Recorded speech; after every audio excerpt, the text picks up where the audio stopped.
சீரியல்களின் full எபிசோடுகளை Sun டிவியில் ஒளிபரப்பான உடனே எக்ஸ்க்ளூசிவாக சன் நெக்ஸ்டில் மட்டும் ஃப்ரீயா பாருங்கள். நாங்க இல்லாத நேரத்துல அப்படி என்னதான் நடந்தது? டேய் கலை, என்னடா இதெல்லாம்? டேய் என்ன நடந்துச்சுன்னு தயவு செஞ்சு சொல்லு. கேக்குறாருல. மா, அந்த சிவசங்கரி ஆக்சிடென்ட் ஆகி ஹாஸ்பிட்டல்ல சீரியஸா இருக்கலாம். என்ன? அதுக்கு காரணம் நாராயணமூர்த்தி பெரியப்பா தான் சொல்லி அருவி அவர் மேல கம்ப்ளைண்ட் கொடுத்திருக்காமா. என்னது? போலீஸ் பெரியப்பாவை தேடி வர்றதுக்குள்ள புகழும் நாங்களும் சேர்ந்து அவரை கிராமத்துக்கு அனுப்பி வச்சிட்டோம். ஆனா போலீஸ் இங்க வந்து பார்த்துட்டு அவர் இல்லாததுனால பெரியம்மாவை ஸ்டேஷன் கூட்டு போறேன்னு சொன்னாங்க. ஐயோ, பெரியம்மாக்கு பதிலா நான் ஸ்டேஷன் போறேன்னு சொல்லி தம்பி போலீஸ் ஸ்டேஷனுக்கு போயிருக்காமா.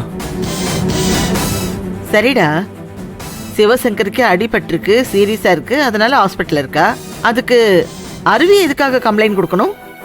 கம்ப்ளைண்ட் கொடுத்தா கூட அதுக்கு விஸ்வநாதன் தானே கம்ப்ளைண்ட் கொடுக்கணும். என்னடா நடக்குது இங்க? ஒண்ணுமே புரியலையே நீங்க சொல்றது. ஆமாமா, நாங்களும் அது புரியாம தான் இருக்கோம். இங்கெல்லாம் ஒரே புது கதையா ஓடிட்டு இருக்கு. அதையும் கேளுங்க, அப்பதான் என்ன நடக்குதுன்னு உங்களுக்கும் புரியும். சொல்லு. என்ன? பாட்டி, அருவி அக்காவோட அம்மா யாருன்னு தெரிஞ்சிருச்சு பாட்டி. சிவசங்கரி தான் அவங்க அம்மாவா. என்னது? அருவியோட அம்மா சிவசங்கரியா?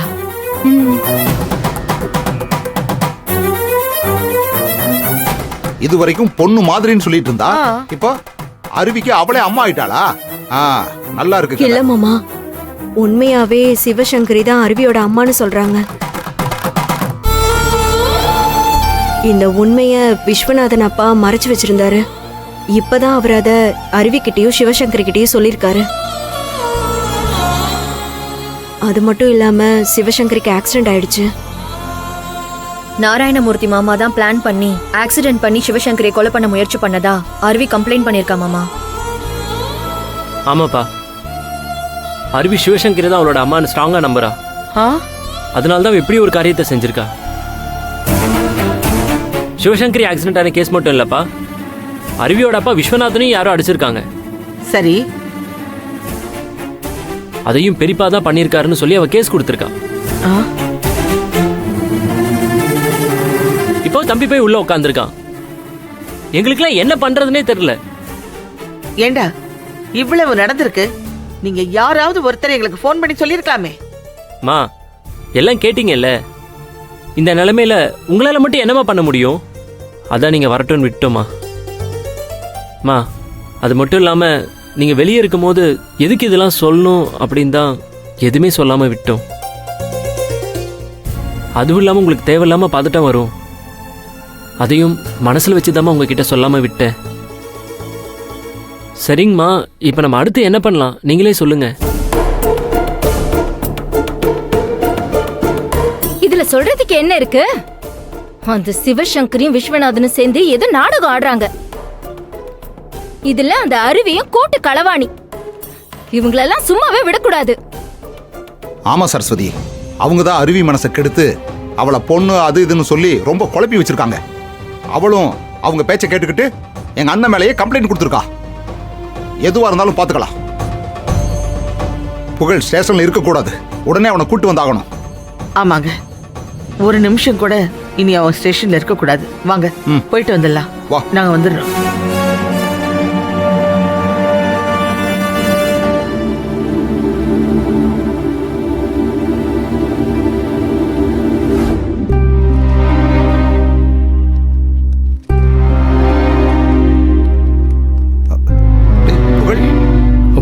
போங்க, போய் பேசுங்க.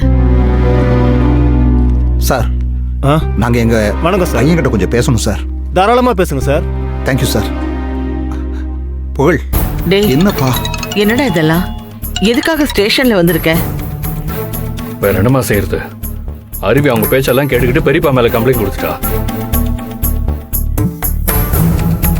பெரியப்பா இல்லாதனால பெரியம்மாவை ஸ்டேஷன் கூட்டு வர சொன்னாங்க.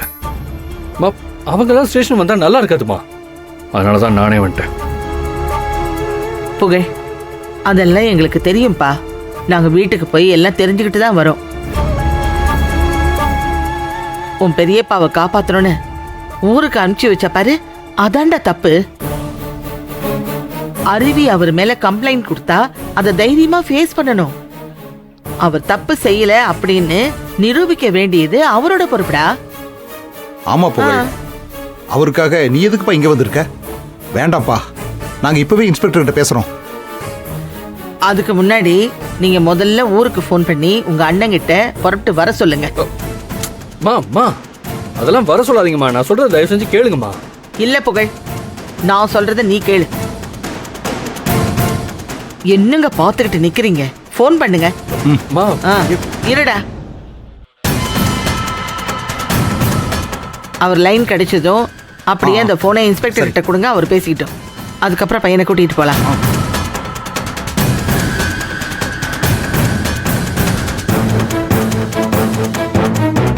என்னங்க அண்ணன் போனை சுவிட்ச் ஆஃப் பண்ணி வச்சிருக்காருமா. என்ன பண்றதுனே தெரியல. என்னங்க இது?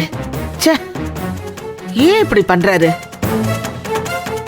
அருவி கம்ப்ளைண்ட் கொடுத்தது தப்புதான், அதுக்காக போனை சுவிட்ச் ஆஃப் பண்ணிட்டு ஊரை விட்டே போயிடுறதா?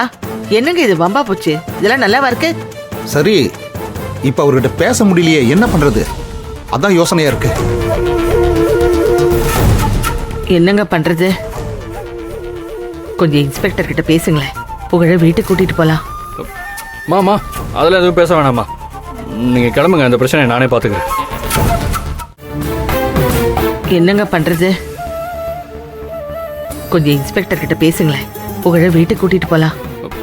மா அதெல்லாம் எதுவும் பேச வேணாம்மா. நீங்க கிளம்புங்க, அந்த பிரச்சனையை நானே பாத்துக்கிறேன். பா, தயவு செஞ்சு அம்மாவை கூட்டிட்டு வீட்டுக்கு போங்க. புகழ், கொஞ்சம் இருப்பா, இரு, நாங்க பேசிக்கிறோம் இதெல்லாம். பா, என்னப்பா நீங்களும்?